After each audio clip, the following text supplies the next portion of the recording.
What's up, everybody? Staying 90. I'm bringing you the new patch notes for Homestead for the PlayStation 4 and Xbox One. I'm just going to quickly go over these, some key points that we're going to point out, and then if you want to go into it in more depth, you can find the link in the description to this webpage if you prefer to read it yourself.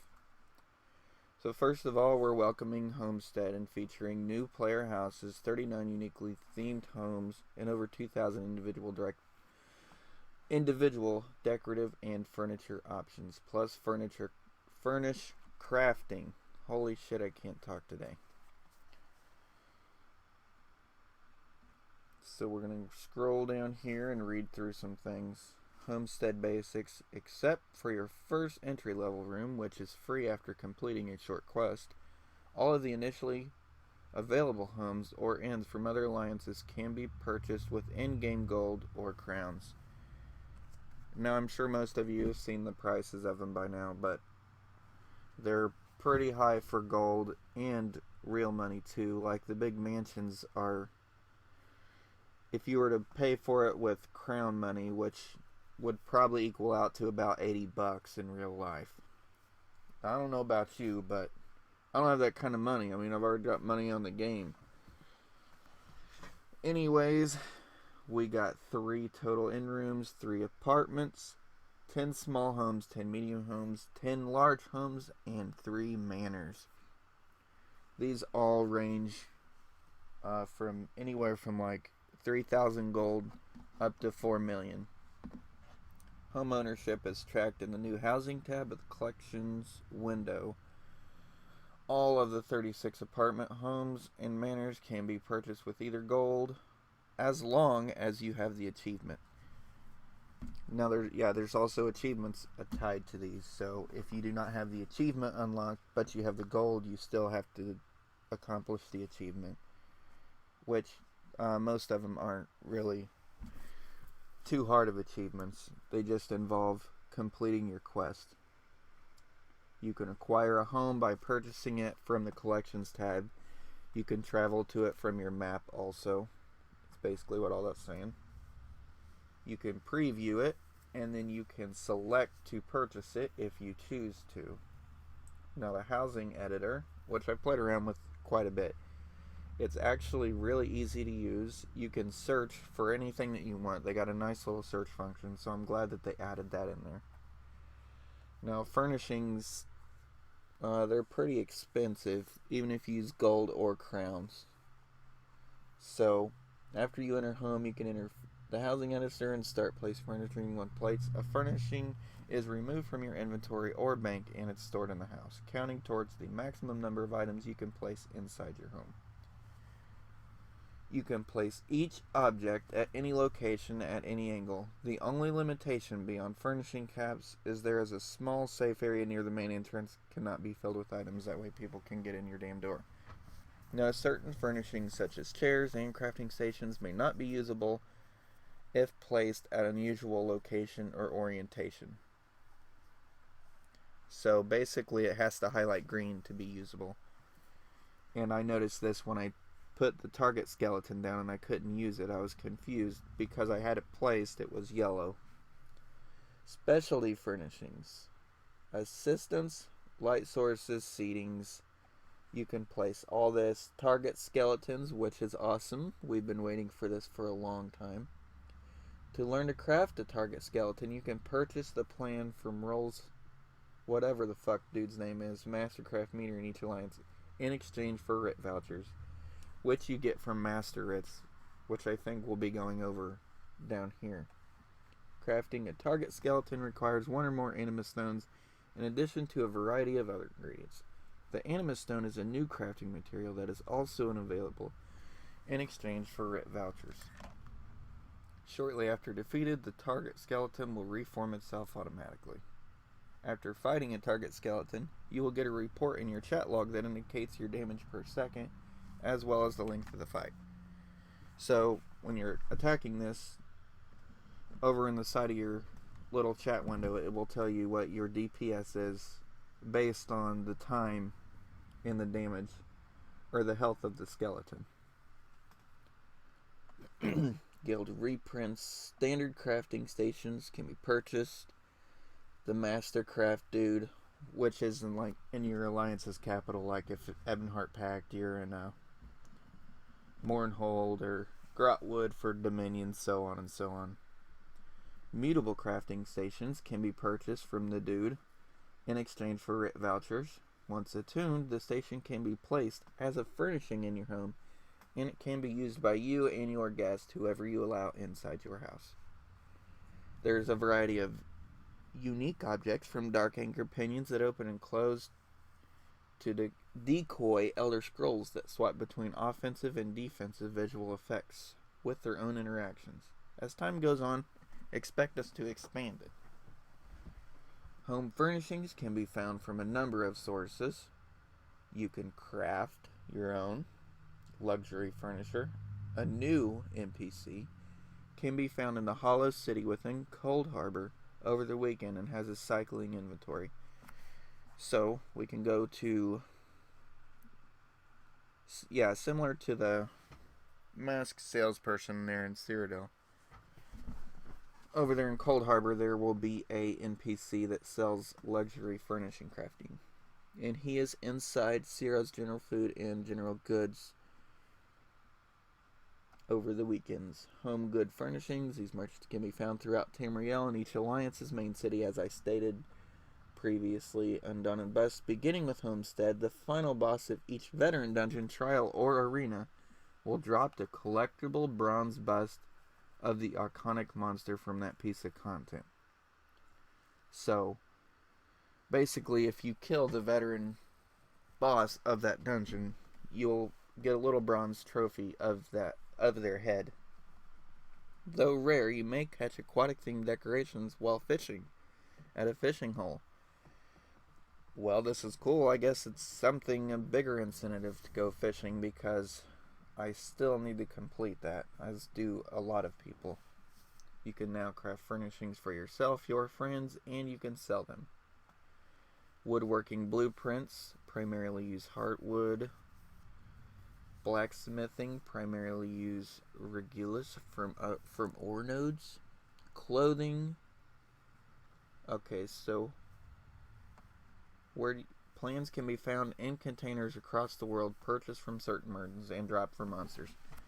So you can get these blueprints to build the furniture from merchants, or they will be dropped for monsters, or even pickpocketing from Tamrielic citizens. Higher quality plans will require knowledge from multiple trade skills. Furnishing will also utilize several additional types of materials. You do not need to know the motif or race to learn crafting their plans. Housing permissions, you can choose to allow or restrict individual people, so you can block certain people from coming in and only allow certain people, or you can leave it open. You can even let them change your house appearance, add stuff to it, all that crap. Housing achievements. Clan Father or Clan Mother record for acquiring the Aldmeri Dominion Manor, Serenity Falls. So basically there's a housing achievement. An achievement for owning each manor. So basically they can get your ass to spend some fucking money, or spend a shitload of gold. Staple homes. I'm not going to go through all these, because there's just so many. And I'm sure you guys have seen them already. Master crafting writs. These invitations may require any materials or knowledge associated with the trade skill, even if you do not yet possess it. So you could get a master writ, even if you don't have the skills. Like if you had to craft a ruby ash shield of training and you don't know training, you can still get that skill. The frequency of master writ invites from standard writ boxes is based on the overall associated trade skill mastery possessed by the character. So the more skills and stuff and motifs that your character knows, the higher chance you have of getting a master writ. So basically, if you know a shitload of motifs and you're all maxed out in all your traits, then you have a higher chance of getting a writ versus somebody that doesn't. Now we got new motifs to add. As if we didn't have enough, the Silken Ring style can be found in the Cradle of Shadows, available from the DLC. So it can be obtained by killing the final boss of the dungeon, rarely on normal mode, more often on veteran, and guaranteed on veteran hard mode. So Mazatoon the Sane, killing the final boss, rarely on normal, and then you get a guaranteed piece on a hard mode, which is cool. Offers a bigger style or more incentive to beat veteran hard mode on each of these. The Rock Goddess style can be found in Craglorn, rarely available from completing focus points, and rarely found by killing delve and world bosses, opening locked treasure chests, or following treasure maps. The Ebony style can now be obtained from the Mastercraft dude. Imperial City vendors. The Telgrader Lockbox merchant is now known as the Equipment Lockbox. These boxes now contain armor, weapons, and jewelry for every Imperial City set in all traits except Impenetrable and Nirnhood. Their prices have also been reduced. The Telvar Lockbox merchant is now known as the Jewelry. He now sells jewelry boxes for each Imperial set item. So like an Imperial City set, like Black Rose or whatever. The Telvar Armor and Greater Armor, now known as Telvar First Armor and Second Armor. The First Armor sells Black Rose, Merit of Service, Phoenix, Powerful Assault, Reactive Armor, and Shield Breaker. And the second one sells Galurion's Revenge, Imperial Physique, Thews of Harbinger, and Vice Cannon of Venom. In addition, the Satchels of Alchemical Reagents is introduced in the previous update. The Telvar Merchant now sells the superb Imperial Reward Box, which has been reduced in price also, which contains the polymorphs if you guys don't have them yet. Cyrodiil vendors are now found in the base camp of the alliances in Cyrodiil have changed significantly. Some vendors, finding their wares simply aren't selling very well, have left to greener pastures. They might return in the future when they find new markets to serve.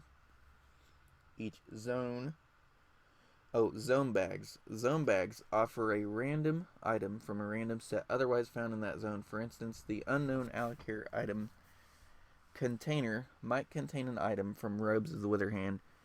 So basically, this is a chance for people that play PvE to get a chance at PvE gear. As we've seen in previous videos from other people, the RNG on this stuff is not very good at all for the cost of the alliance points that it cost. Yeah, I said that.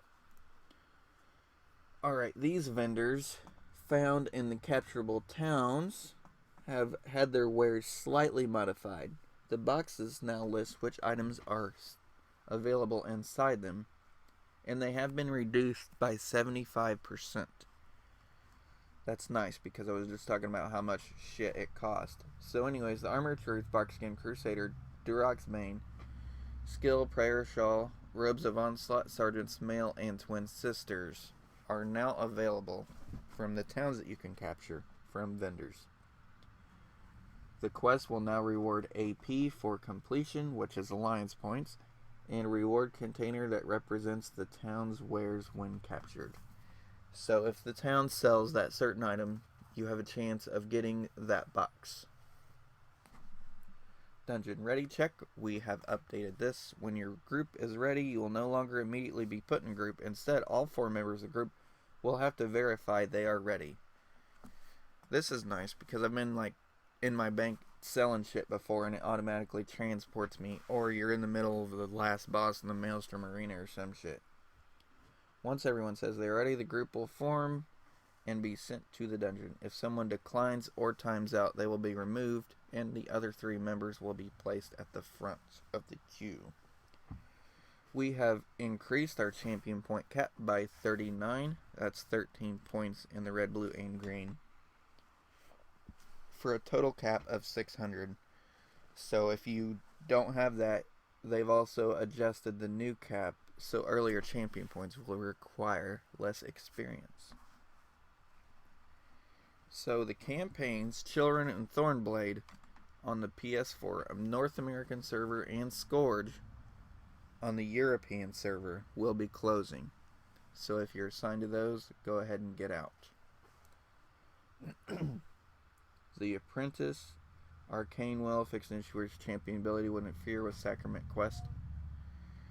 These are just small fixes and improvements. We're not going to go through all those. Flesh Colossus, Necrotic Horror. The necrotic damage can no longer be mitigated by blocking. I never knew it could be anyway. So we got more fixes and zone fixes. Art and animation.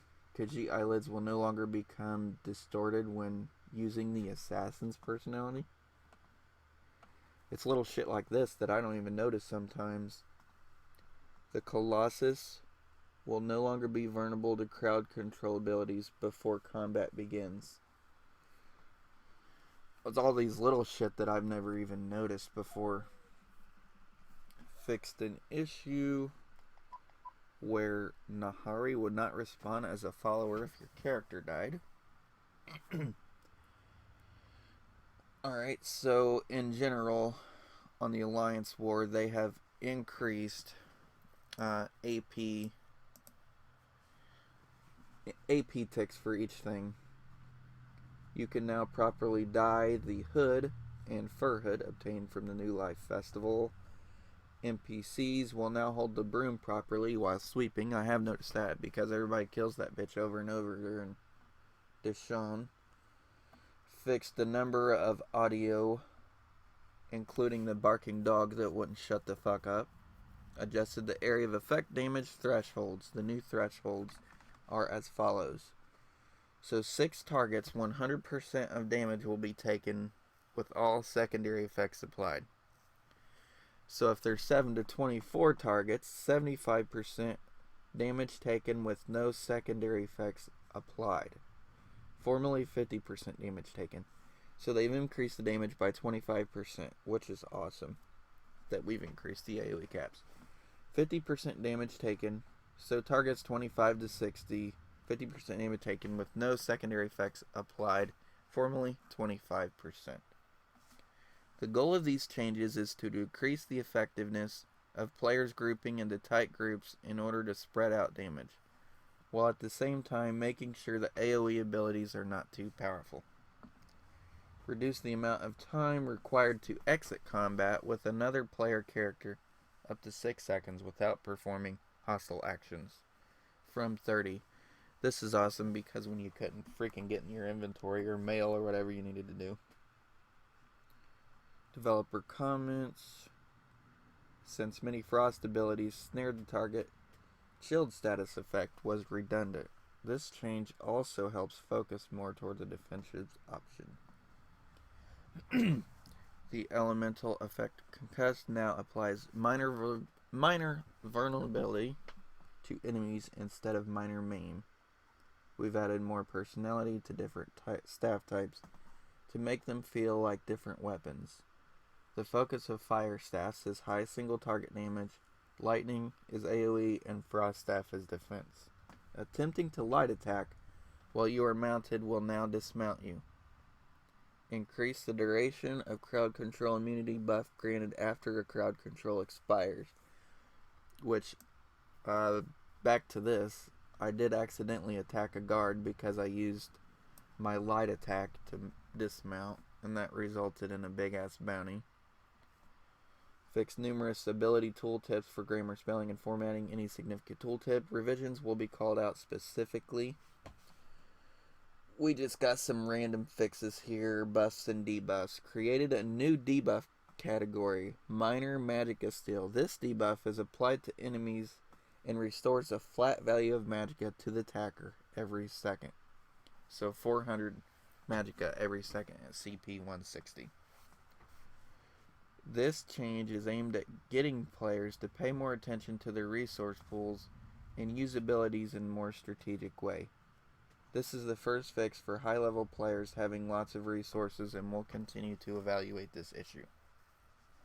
Major Evasion. Reduce this dodge chance bonus to 15% down from 20%, which is amazing because you got every those fucking people running in Cyrodiil with Shuffle, and none of your attacks ever seem to freaking hit them.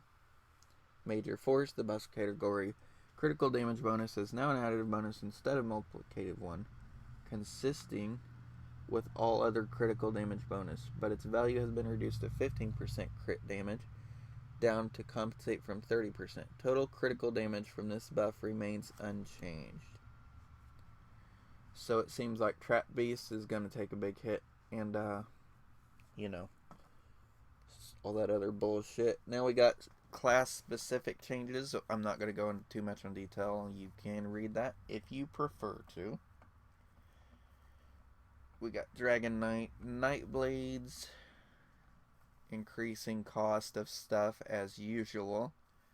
Sorcerer, making them more stronger, of course, Stamina Sorcerer specifically. And then Templar, we always got the nice balanced class here. They're always buffing and debuffing Templars. What else is new there?